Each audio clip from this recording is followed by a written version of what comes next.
দর্শক, আমরা একটি বনের মধ্যে এসেছি। এটি একটি পার্ক, ইটালির মিলানোতে একটি সুন্দর মনোরম পার্ক, যেটিকে আপনি দেখতে পাচ্ছেন যে পার্কের মধ্যে সুন্দর সুন্দর রাস্তা করা আছে।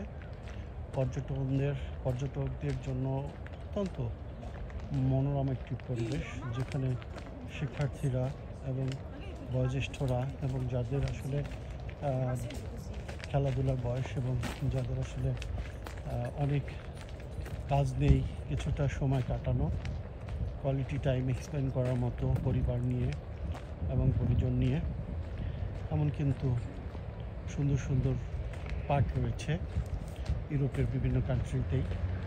তো এটি ইটালির মিলানোতে অবস্থিত।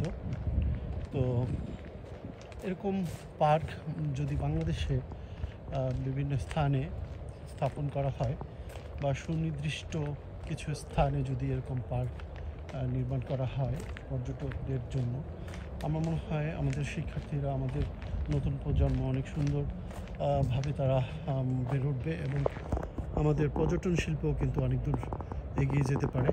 কারণ আমাদের পর্যটন শিল্পে আমরা দেখি যে অসংখ্য